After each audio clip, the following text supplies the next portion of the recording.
Hello everyone, आज के इस लेक्चर में हम डिस्कस करेंगे टाइप 3 के क्वेश्चन। ठीक है, जिसको हम बोलते हैं change the order of integration. लेकिन आप लेक्चर नंबर 5 में भी ऑलरेडी देख चुके हो what is the meaning of change the order of integration. ठीक है, तो मान लीजिए पहले इनर लिमिट एक्स की आपको गिवन है, तो अगर नेक्स्ट स्टेप में हमने change the order of integration means अब हम वाई की पहले देखेंगे। ठीक है, that is the meaning of this, right.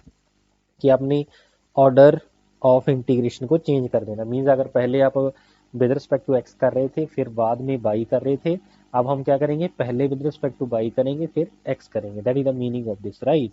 तो एक एग्जांपल से वही समझ लेते हैं। ठीक है, तो यहाँ पे क्वेश्चन नंबर दिस देखिए भाई, that is asked in GATE mechanical 2005, changing the order of integration in the double integral. ठीक है जी, डबल इंटीग्रल की वही वैल्यू गिवन है, लीड्स टू। ठीक है, इसका ऑर्डर आपने इंटीग्रेट कर दिया तो ये बन गया आपका ऑर्डर चेंज करने के साथ। तो आपने क्यू की वैल्यू भाई बतानी है क्या होगी। ठीक है, तो सबसे पहले ये जो लिमिट मुझे पास गिवन है इसका मतलब ये वाई की लिमिट गिवन है राजी, और ये एक्स की लिमिट्स मेरे पास गिवन है। ठीक है, तो पहले जो जो पॉइंट आपको गिवन है राजी, हम उसके साथ आपकी डायग्राम ड्रॉ कर लेंगे। ठीक है देखिए कैसे, ये आपका एक्स एक्सेस है, ये आपका वाई एक्सेस है। ठीक है, तो आप पहले वाई देखिए कहाँ से स्टार्ट हो रहा है। वाई आपका एक लाइन से स्टार्ट हो रहा है, y is equal to x y four. अगर यहाँ पे जीरो होता तो ये यहाँ से ये नीचे वाली लाइन से ऊपर को उस लाइन में आ जाता। ठीक है, जैसे हम पिछले लेक्चर में आपको बताया था। ठीक है, इसका मतलब ये अब कहाँ से स्टार्ट होगा भाई, एक्स वाई कोई फोर है, जीरो से चलेंगे एक्स वाई फोर वाली लाइन तक जाएंगे। ठीक है, तो एक्स वाई फोर की लाइन कहाँ पे लाई करेगी राजी, एक स्ट्रेट लाइन होगी, सी कितना है इसमें जीरो, तो यहाँ से गुजरेगी। ठीक है, तो एक स्ट्रेट लाइन होगी यहाँ से गुजरेगी, जिसकी स्लोप कितनी होगी भाई, या वाई की वैल्यू कितनी होगी, एक्स वाई फोर। ठीक है इसका मतलब वाई को मैंने जीरो से इंक्रीज करना स्टार्ट किया, नहीं आएगा, इस लाइन से जाएगा, इस लाइन से कहाँ तक जाएगा, मैक्सिमम टू तक जाएगा। ठीक है, इसका मतलब यहाँ पे मेरी कोई लाइन होगी राजी जिसकी वैल्यू कितनी है, टू। यहाँ पे वाई की वैल्यू मान लीजिए कितनी है राजी, टू है। ठीक हुआ यहाँ तक, बोलो। हाँ जी, हो जाएगा। एक मैंने ये लाइन ड्रॉ कर दी भाई आपकी। अब नेक्स्ट क्या है, एक्स की वैल्यू कहाँ से कहाँ तक लाई कर रही हुई, जीरो से लेके, एक्स जीरो यहाँ पे होता है, यहाँ से लेके आपका कहाँ तक जाएगा भाई, 8 पॉइंट तक जाएगा। ठीक है, कहाँ तक जाएगा, एक्स की वैल्यू यहाँ पे 8 होगी। ठीक है, और मुझे एक चीज बताइए, क्या ये वही पॉइंट होगा। ठीक है, यहाँ पे एक्स की वैल्यू 8 है, क्यों, क्योंकि ये इक्वेशन मेरे पास गिवन है y is equal to x y four. इसका मतलब जब मेरे पास x की वैल्यू 8 होगी उस केस में y की वैल्यू कितनी होगी, 2। तो ये वही पॉइंट ऑफ इंटरसेक्शन आ गया। ठीक है, इसका मतलब ये जो लाइन मेरे पास आ रही है that is nothing but x is equal to 8। ठीक है, तो इस पॉइंट की अगर मैं बात करूं, इस पॉइंट का क्या नाम होगा राजी, x की वैल्यू 8 है, y की वैल्यू कितनी है, 2। तो आपका रीजन कौन सा होगा, आपका रीजन राजी ये वाला रीजन होगा। ठीक है, तो सबसे पहले आपने y की लिमिट दिखाई है, अब मैं सबसे पहले किसकी लिमिट दिखाऊंगा राजी, x की लिमिट दिखाऊंगा, वही मेरे पास change the order of integration हो जाएगा। ठीक है, तो फटाफट बताइए, इस x की अगर पहले लिमिट दिखानी है तो मैं x is equal to zero वाली लाइन पे गया, अब रीजन मुझे पता चल गया, हल्का सा इंक्रीज करो वही रीजन आ रहा है, इसका मतलब x की वैल्यू जीरो से स्टार्ट होगी राजी, कहाँ तक जाएगी, इस लाइन तक जाएगी। ठीक है, इस लाइन पे x की वैल्यू कितनी है, 4y। ठीक है, और y की वैल्यू कहाँ से कहाँ तक जाएगी भाई, y की वैल्यू इसका मतलब जीरो से लेके 2 तक जाएगी। ओके हो गया भाई पॉइंट, बोलो जी कोई दिक्कत कोई कंफ्यूजन है तो बताइए। इसी को बोलते हैं राजे change the order of integration. ठीक है, तो कौन सी वैल्यू निकालनी थी भाई, q। q आपके पास j है, j मेरे पास q है, इसका मतलब q की वैल्यू कितनी है राजे, बोलो जी, q that is nothing but 4y। ठीक है, तो भाई ये सभी चीजें आपको पता होनी चाहिए। ठीक है जी, बोलो हो जाएंगे भाई इस टाइप के क्वेश्चन, बिल्कुल हो जाएंगे। अब हम एक दो एग्जांपल और देख लें भाई change the order of integration की, तो सुनिए भाई, आपके पास यहाँ पे 3 क्वेश्चन मैंने सेलेक्ट किया हूँ। ठीक है, तो इसका मतलब ये एक्स आ रहा है ना पहले क्वेश्चन में, इसका मतलब ये वाई की लिमिट है, इसका मतलब बाहर वाली एक्स की लिमिट होगी। ठीक है, बोलो जी, ये भी एक्स आ रहा है, आप देख सकते हो, एक्स किसकी फॉर्म में आएगा, वाई के अंदर ही आएगा। ठीक है, इसका मतलब ये वाई और ये बाहर वाली एक्स की लिमिट हो जाएगी। ठीक है, इसका मतलब ये भी वाई की है और ये आपके पास एक्स की हो जाएगी। ठीक है, तो पहला क्वेश्चन का सोल्यूशन देख लेना जी, बस कुछ नहीं, आपको ग्राफ बनाना है और रीजन बस आपने कैलकुलेट करना है कौन सा रीजन आपको गिवन है। ठीक है जी, चलिए, तो सबसे पहले x is equal to sorry y is equal to x है ना, y is equal to x mean straight line होगी आपकी, ये बना दी भाई y is equal to x. ठीक हुआ, अब नेक्स्ट क्या बोल रहा है, इसकी लिमिट आपने लेनी है अभी x से लेके इन्फिनाइट तक, ठीक है। इसका मतलब जो y है उसकी वैल्यू मान लीजिए इस वाले पॉइंट पे इन्फिनाइट है, ठीक है। ये है इन्फिनाइट वाला लाइन, ठीक है, y is equal to infinite, right.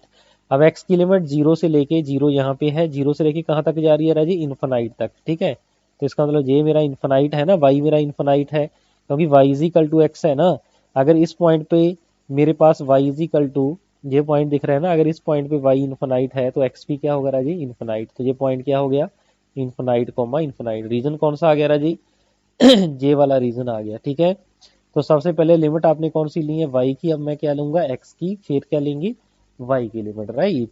तो x की लिमिट क्या हो जाएगी राजे, x जीरो यहाँ पे होता है, जीरो से हल्का सा इंक्रीज करो, रीजन में आ रहा है, मीन जीरो से लेके आपका लाइन तक जाएगा, ठीक है। और y आपको पता है भाई कहाँ से कहाँ तक जाएगा, जल्दी से बताओ, जीरो से लेके इन्फिनाइट तक। ओके हो जाएगा भाई, बोलो। ठीक है, ऐसे ही आप सेकंड क्वेश्चन बताइए भाई। क्वेश्चन नंबर 2 क्या भाई, बोलो। आपके पास जीरो से लेके एक्स तक जा रहा है, ठीक है। वाई जीरो वाली लाइन कौन सी है जी, नीचे वाली लाइन है, ठीक है, बोलो। ओके है भाई। चलिए मैं यहाँ पे ड्रॉ करता हूँ फिर से इसको, ठीक है। ये y is equal to x वाली लाइन आपके पास लाइन आ गई भाई, ठीक है। अब y की वैल्यू जीरो से स्टार्ट हो रही है ना, इसका मतलब इस लाइन से मैं पहले जाऊंगा, जीरो से स्टार्ट होगी और अप टू कहाँ पे जा रही है भाई, y is equal to x तक। ये लाइन कौन सी होगी, y is equal to x. अब नेक्स्ट क्या बोल रहा है, x की लिमिट भाई जा रही है जीरो से लेके इस वाले पॉइंट से लेके इन्फिनाइट तक, ठीक है। इन्फिनाइट मीन ये वाला पॉइंट मान लीजिए, ठीक है, ये है मान लीजिए x is equal to infinite. तो इसका मतलब ये जो पॉइंट हो गया राजी, इन्फिनाइट कोमा इन्फिनाइट हो जाएगा। और रीजन कौन सा राजी, ये वाला रीजन हो जाएगा, बोलो। बिल्कुल ये वाला हो जाएगा सर। चलिए लिमिट बताइए, x की लिमिट क्या होगी और y की लिमिट क्या होगी। x की लिमिट सर, ये वाली लाइन x जीरो वाली है, हल्का सा इंक्रीज करो सर, नहीं आ रहा, इंक्रीज करते करते सर लाइन पे आ जाएगा। इसका मतलब लाइन से स्टार्ट होगा, x is equal to y, और कहाँ तक जाएगा, इन्फिनाइट तक जाएगा, राइट। यहाँ पे लिख देंगे इन्फिनाइट, ठीक है। और y की जीरो से लेके इन्फिनाइट, ठीक है भाई। हो जाएंगे भाई इस टाइप के क्वेश्चन, बिल्कुल होंगे सर। चलिए तो आखिरी जो तीसरा क्वेश्चन है भाई, इसको भी देख लेते हैं भाई, करें सॉल्व भाई। चलिए लिखिए, जो लिमिट गिवन है पहले वो लिख लो भाई, क्या क्या गिवन है आपके पास। हाँ जी, इसकी जो लिमिट है ना जी, स्टार्ट हो रही है y is equal to e की पावर x, ठीक है, y is equal to e की पावर x। अब e की पावर जो x है उसका आपको भाई ग्राफ पता होना चाहिए, ठीक है। तो मुझे एक चीज बताइए, y is equal to e की पावर x है ना, आपको ये तो क्लियर है ना, जो e की पावर x होती है राजे, उसका जो ग्राफ होता है राजे वो इस टाइप से होता है, ठीक है। आप मुझे एक चीज बताइए, ये वाई एक्सेस को किस पॉइंट पे टच करेगी, क्योंकि वाई एक्सेस पे एक्स की वैल्यू कितनी है, जीरो। इसका वाई की वैल्यू कितनी होगी राजे, ई की पावर वन। ओके हुआ। इसका मतलब मान लीजिए ये वाला पॉइंट है ई की पावर वन, ठीक है। इसका मतलब अगर मैं इसके ग्राफ की बात करूं, तो ग्राफ राजे कुछ आपका किस टाइप से होगा, कुछ इस टाइप से ग्राफ आपका बनेगा, ठीक है। ओके, दूसरा आपके पास क्या है, y की वैल्यू अप टू कितनी है, e, ठीक है। इसका मतलब y की वैल्यू e हम दिखा देते हैं भाई। ये मान लीजिए y इज इक्वल टू क्या है, e है, ठीक है। y इज इक्वल टू क्या लेना भाई आपने, अरे बोलो यार, y इज इक्वल टू क्या लेना है आपने, e लेना है, ठीक है। तो बताओ e की वैल्यू कहाँ पे होगी राजे, बोलो जी। हमने कुछ गड़बड़ कर दिया भाई, देखिए क्या। अब यहाँ पे x की वैल्यू जीरो पुट करना था ना, e की पावर जीरो क्या होता है, वन। इसका मतलब ये जो पॉइंट है ये राजे वन हो गया, ठीक है। और मान लीजिए जहाँ पे पॉइंट e है, ठीक है, तो ये y की वैल्यू मान लीजिए e है, ठीक है। ये कौन सी लाइन है, y is equal to e की पावर वन, क्योंकि यहाँ पे लिमिट आपकी कहाँ पे जा रही है, e तक जा रही है, ठीक है। तो x की लिमिट कहाँ से कहाँ जा रही है भाई, जीरो से लेके वन तक। मुझे एक चीज बताइए, यहाँ पे x की वैल्यू कितनी होगी, ठीक है, यहाँ पे x की वैल्यू बताएंगे कितनी होगी भाई, y is equal to e की पावर x है ना। तो इस वाले पॉइंट के ऊपर, इस वाले पॉइंट के ऊपर, ये वाले पॉइंट के ऊपर मेरे पास जो y है उसकी वैल्यू कितनी आ रही है, e, that is equal to e की पावर x, ठीक है, इसका मतलब बेस सेम है तो पावर भी सेम हो जाएंगे राजी, x इज इक्वल टू 1। इसका मतलब ये वाले पॉइंट की जो वैल्यू आपके पास 1 कोमा ई है। ठीक है, इसका मतलब लिमिट 0 से 1 है, मीन ये वाला रीजन ही आपके पास आ जाएगा। ठीक है जी, बोलो हो जाएगा। ठीक है, अब हम इसकी ऑर्डर चेंज करेंगे भाई, सबसे पहले x की लिमिट, फिर क्या होगी y की लिमिट। ठीक है, तो x की लिमिट, x 0 वाली लाइन पे गया, 0 से लेके j वाली लाइन। ठीक है, j वाली लाइन की वैल्यू क्या है, y is equal to e की पावर x, तो x की वैल्यू क्या हो जाएगी ln y। तो 0 से लेके ln y। ठीक है, और y की लिमिट कहाँ से कहाँ तक होगी भाई बोलो, y मेरा जाएगा भाई, बोलो जी कहाँ से कहाँ तक जाएगा भाई मेरा, y मेरा जाएगा राजेश जी, देखो 1 से स्टार्ट हो रही है ना आपकी। ठीक है, 1 से, और लास्ट पे कितना e, तो 1 से जाएगा e। समझ रहे मेरी बात। तो इस क्वेश्चन का जो ऑर्डर ऑफ इंटीग्रेशन आएगा राजी वो जे आएगा। ठीक है जी, बोलो हो जाएगा भाई, बिल्कुल हो जाएगा। ठीक है जी, चलिए तो नेक्स्ट फिर हम आगे बढ़ते हैं, double integral y using polar quadrant. ठीक है, तो आप पोलर क्वाड्रेंट का मीनिंग समझ लेते हैं भाई क्या होगा। मान लीजिए एक्स और वाई है, आपके पास कोई लाइन गिवन है। ठीक है, तो इसका डबल इंटीग्रल अगर कैलकुलेट करना है तो सबसे पहले हम ये बना देख लिया, ये आपकी एक्स एक्सिस के साथ कितना एंगल बना रहा है। मान लीजिए इसका जो रेडियस है राजे वो आर है। ठीक है, मान लीजिए लेंथ आर है। ठीक है, तो अगर मैं एक्स की वैल्यू निकालूं, ठीक है, इस डायरेक्शन में एक्स की वैल्यू क्या होगी, और आपका डायरेक्शन में जो वाई है उसकी वैल्यू क्या होगी। ठीक है, तो एक्स की वैल्यू क्या होगी राजे, आर कॉस थीटा, जो इसका बेस वाला कंपोनेंट होता है राजे वो ऑलवेज कॉस होता है, आपको पता है। और जो वाई हो जाएगा राजे वो क्या हो जाएगा, आर इंटू साइन थीटा। ठीक है, परपेंडिकुलर आपके पास जे हो जाएगा। ठीक है, तो जैसे आप पहले निकालते थे कि ओवर अ रीजन आर, आपके पास जो एफ एक्स कोमा वाई है, ये रीजन बन गया राजे आपके पास, इस रीजन की मैं बात कर रहा हूँ। ठीक है,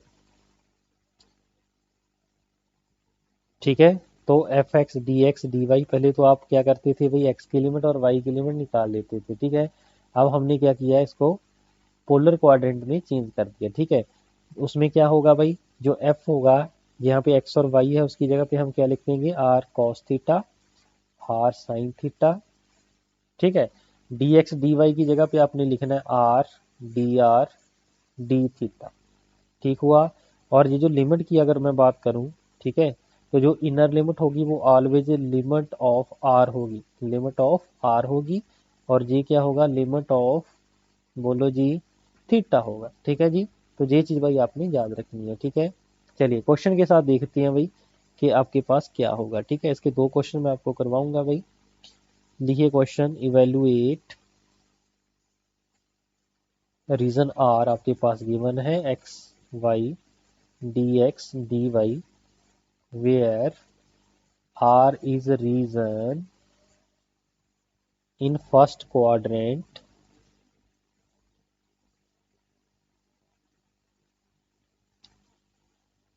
lying between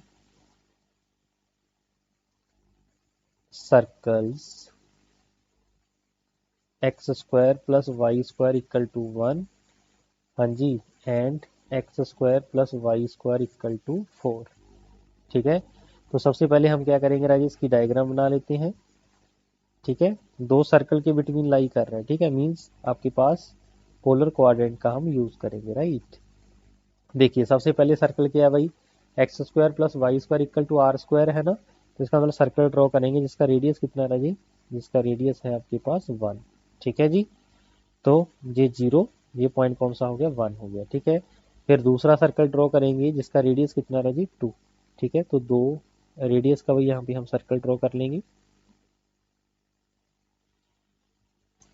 ठीक है, ये मान लीजिए रेडियस कितना है इसका, 2 है। ठीक है, तो आपका ने जो एरिया सेलेक्ट करना है राजी वो कौन सा सेलेक्ट करना है, एरिया आपने फर्स्ट क्वाड्रेंट का लाई करना है। ठीक है, दोनों के बॉन्डेड तो ये पूरा हो जाएगा ना, ये पूरा यहाँ से लेके ये सारा का सारा आपके पास हो जाएगा, लेकिन आपने फर्स्ट क्वाड्रेंट में लेना है। ठीक है, मींस सिर्फ जे वाला एरिया ही आपने लेना है। ठीक है, तो अगर मैं आर की बात करूं, आर कहाँ से कहाँ वेरी कर रहा है भाई, 1 से लेके 2, और जो थीटा है आपको पता है यहाँ पे 0 डिग्री होता है, ये पाई/2 होता है। ठीक है, यही होता है कि नहीं होता भाई, बिल्कुल होता है। इसका मतलब जो थीटा है आपका वो लाई करेगा 0 और पाई/2 के बिटवीन, जो आर है दैट इज 1 से लेके 2। ठीक है, तो बात बन जाएगी भाई, तो ये फॉर्मूले का हम यूज कर देंगे। ठीक है जी, बोलो जी, कर देंगे कि नहीं कर देंगे? बिल्कुल करेंगे सर। हाँ जी, कर देंगे कि नहीं करेंगे? बिल्कुल। ठीक है, चलिए। तो इसका मतलब x की जगह पे यहाँ पे r होगा राजी, r हैगा 1 से लेके 2, ये थीटा जो 0 से लेके पाई/2 है। ठीक है, तो x प्लस वाई था, x को क्या लिखेंगे? r cos theta, plus y को क्या लिखेंगे? r sin theta. ठीक है, और मल्टीप्लीकेशन से में था r dr d थीटा। ठीक है, यही चीज बनेगी भाई आपके पास। चलिए, 0 से पाई/2, ये थीटा की लिमिट होगी। r की लिमिट क्या है? बोलो, 1 से लेके 2। ठीक है, इसमें से r कॉमन निकालो, इस r से मल्टीप्लाई कर दो भाई, तो r का square cos theta plus sine theta into D r d theta. ठीक है, तो सबसे पहले हम क्या करेंगे भाई? विद रिस्पेक्ट टू आर कर लेंगे। ठीक है, तो बताओ कितना होगा? आर की power 3/3 cos theta plus sine theta, ये एज इट इज रहेगा आपका। ठीक है, और लिमिट क्या पुट कर देनी है? 1 से लेके 2, डी थीटा आपका भाई पेंडिंग है। ठीक है, तो पाई/2 से 0। हाँ जी, आर की वैल्यू पहले 2 पुट करो भाई, 8/3, फिर माइनस लोअर लिमिट कर दो भाई 1/3। ठीक है, ये चीज तो दोनों में कॉमन आ जाएगी। ठीक है जी, ओके हुआ जहां तक? हाँ जी, ये कितना बचेगा? 7/3। ठीक है, तो 7/3 को बाहर ले लो, अंदर क्या बचेगा? 0 से पाई/2 cos theta plus sine theta into d theta कर देंगे। ठीक है जी, बोलो जी, ओके हो जाएगा? बिल्कुल ओके हो जाएगा सर। ठीक है, तो 7/3, हाँ जी, कॉस थीटा का इंटीग्रेशन क्या होगा भाई? साइन थीटे का माइनस कॉस थीटा, लिमिट है 0 से पाई/2, तो 7/3 इंटू साइन पाई/2 माइनस कॉस पाई/2 माइनस साइन 0, यहाँ पे लिखेंगे sine 0 minus minus minus plus cos 0। ठीक है, ये चीज बन जाएगी। तो 7/3 इंटू साइन पाई/2 1, कॉस 0, कॉस पाई/2 0, साइन 0 0, कॉस 0 1। ठीक है, बोलो जी, यही चीज बचेगी भाई, बोलो। हाँ जी, कॉस 0 1 हो गया ना, ये प्लस कह रहा है, यहाँ पे प्लस आएगा, तो 2 इंटू 7/3 दैट इज 14/3 आपके पास इसका आंसर आ जाएगा। ठीक है, तो इस क्वेश्चन का राइट आंसर क्या हो जाएगा राजीव? 14/3। ऐसे ही क्वेश्चन नंबर 2 और देख लो भाई, आप खुद से प्रैक्टिस करना है इसका। ठीक है, इसमें क्या है? Evaluate over region r x square dx dy where r is the right half of the ring। जो आपके पास रिंग बनेगी उसका राइट हाफ आपने लेना है। ठीक है, x square plus y square आपकी लिमिट 4 और 9 के बिटवीन लाई कर रही है। ठीक है, इसका मतलब क्या है? आपके पास दो सर्कल बनेंगे जिसका रेडियस 2 होगा, एक का रेडियस कितना होगा? 3 होगा। ठीक है, तो करें भाई ड्रॉ जल्दी से। चलिए, तो ये है मेरे पास जिसका रेडियस कितना भाई? बोलो जी, 2 है। ठीक है, दूसरा एक और सर्कल लेंगे जिसका रेडियस कितना बनाएंगे हम? 3। ठीक है, तो एक सर्कल और बना लेते हैं जिसका रेडियस कितना भाई? 3 है। ठीक है, तो आपने कौन सा एरिया सेलेक्ट करना है राजे? ये वाला, राइट हैंड साइड वाला। ठीक है, राइट हैंड साइड वाला हम यहाँ पे सिलेक्ट करेंगे। ठीक है, तो यहाँ पे थीटा -90 होता है और यहाँ पे क्या होता है? +90। ठीक है, और आर की वैल्यू कहाँ से कहाँ वेरी करेगी? 2 से लेके 3। ओके, चलिए, तो देखिए मेरे पास डायग्राम क्या बनेगा इसका। तो आर की लिमिट 2 से लेके 3। ठीक है, और थीटा की लिमिट -पाई/2 से लेके पाई/2। ठीक है जी, और फंक्शन क्या गिवन था? X square dx dy means r cos theta the square into r d r d theta. यही होता है भाई, बोलो। यही होता है सर। तो -पाई/2 से लेके पाई/2, 2 से लेके 3, ये बन जाएगा आर का cube cos square theta D r d theta. ठीक है जी, ये चीज बनेगी। सबसे पहले इंटीग्रेट कर देंगे राजी आप विद रिस्पेक्ट टू आर, तो लिमिट बन जाएगी मेरे पास अकेली थीटा वाली। ठीक है, तो क्या हो जाएगा आर की पावर 4/4,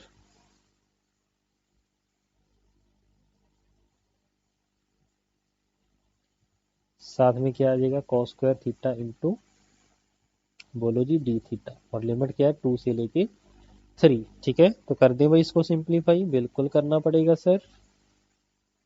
चलिए जी 3 की पावर 4, ठीक है, 3 इंटू 3 9, 9 इंटू 3 27, 27 इंटू 3 81/4 माइनस 2 की पावर 4 आपके पास होता है जी 16/4 cos square theta into d theta.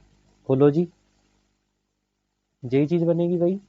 ठीक है, तो फर्दर भाई आप इसको सिंप्लीफाई कर लेना। ठीक है, कुछ नहीं है, जस्ट कैलकुलेशन है। ठीक है जी, तो कॉस स्क्वायर थीटा को आप लिख लोगे 1 plus cos double the angle by 2। ठीक है, उसको सिंप्लीफाई कर लेना। ठीक है जी, इंटीग्रेशन आपको बहुत बार करवा दिया है। ठीक है जी, तो बस आपको मैंने पोलर कोऑर्डिनेट का आपका मीनिंग बताना था क्या होगा। ठीक है, जब भी सर्कल की फॉर्म में आपका रीजन गिवन हो तो हम इसका यूज करेंगे। ठीक है, तो नेक्स्ट फिर आपके पास आ जाता है राजे triple integral of a function. ठीक है, ट्रिपल इंटीग्रल मींस आप किसी भी चीज की वॉल्यूम निकाल सकते हो with the help of this. ठीक है, मान लीजिए कोई फंक्शन है f x y z over a region v is written as, ठीक है, जो डी वी होगा d x d y d z की मल्टीप्लीकेशन होगा। ठीक है, इसका मतलब ये मेरे पास क्या होगा राजे ट्रिपल इंटीग्रल। ओके हुआ, बोलो जी। इसके अंदर भी आपके पास केस अलग अलग बनेंगे। ठीक है, लेकिन मैं ज़्यादा डिटेल में नहीं बताऊंगा, जस्ट एक केस हम आपको बता देते हैं।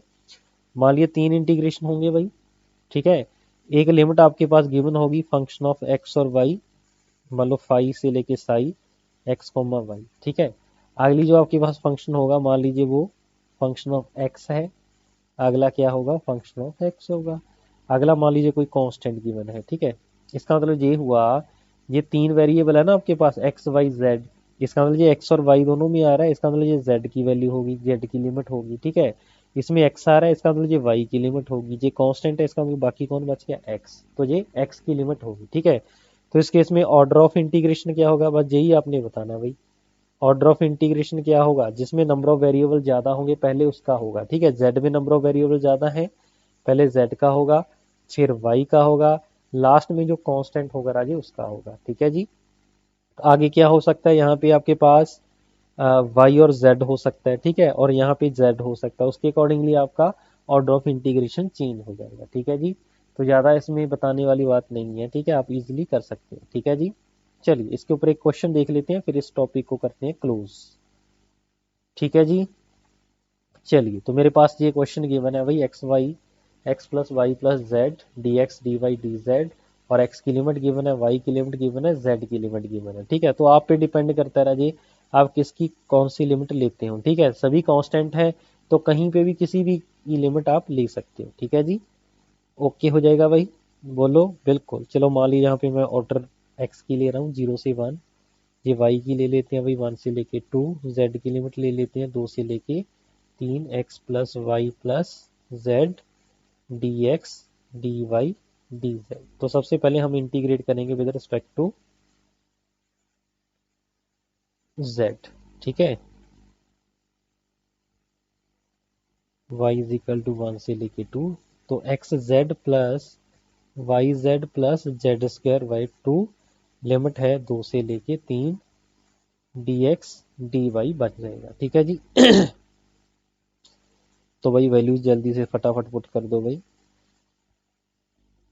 हाँ जी 3 पुट करूंगा मैं, एक बार 2 पुट करूंगा। ठीक है, तो 3x - 2x, तो सिर्फ x बच जाएगा। ऐसे ही y में पुट करिए भी 3 - 2 1, तो ये क्या बचेगा, बोलो जी y बच जाएगा। ठीक है, प्लस 3 का स्क्वायर -2 का स्क्वायर, तो 9 - 4 5 डिवाइड बाई 2 आपके पास पड़ा ही है। ठीक है भाई, ये चीज बच जाएगी भाई, बोलो डी एक्स डी वाई। ठीक है, अब हम इंटीग्रेट कर देंगे विद रिस्पेक्ट टू, बोलो किसके विद रिस्पेक्ट टू करें, एक्स के और वाई के। चलो वाई के कर देते हैं। ठीक है, एक्स इज इक्वल टू 0 के लेके 1 आपका पड़ा रहेगा भाई, तो एक्स का तो एक्स वाई हो जाएगा, वाई का हो जाएगा वाई स्क्वायर बाई 2, 5/2 का क्या हो जाएगा वाई, और लिमिट है भाई 1 से लेके 2। ठीक है, तो सेम आपके पास यहाँ पे हम अप्लाई करेंगे upper limit minus lower limit, इस वाई की जगह पे लिखिए भाई, तो 2 - 1 तो क्या हो जाएगा, एक्स ही बचेगा प्लस, हाँ जी, वाई का स्क्वायर मीन्स 2 का स्क्वायर माइनस 1 का स्क्वायर, तो 3 बचेगा, नीचे 2 आपके पास पड़ा है, प्लस 5/2, 2 माइनस 1 इतना ही बच जाएगा, ठीक है जी, dx। अब वैल्यूज इसकी वही इंटीग्रेशन कर दो, x² 2 प्लस 3/2 और 5/2, इसको देखिए भाई 8/2, 8/2 मीन्स 4, तो यहाँ पे हम क्या लिख देंगे राजे 4x, लिमिट क्या है 0 से लेके 1, तो 1/2 प्लस 4 माइनस 0, ठीक है, तो एलसीएम कितना आ जाएगा 2, 1 plus 8 that is nothing but 9/2 that is nothing but 4.5, correct हो इतनी बात। तो ये था भैया आपके पास ट्रिपल इंटीग्रेशन, ठीक है, तो जस्ट आपको आइडिया दे दिया है आपने कैसे इसको सॉल्व करना है, ठीक है। आई होप आपको भाई ये कैलकुलस समझ में आया होगा। तो ये कैलकुलस का जो चैप्टर है यहाँ पे हम इसको कंप्लीट करते हैं, ठीक है, तो आपके ऑल टाइप ऑफ प्रॉब्लम इसके अंदर इंक्लूडेड हो गई हैं, ठीक है जी। चलिए, तो इस लेक्चर में बस इतना ही था, मिलते हैं फिर नेक्स्ट लेक्चर में, थैंक यू।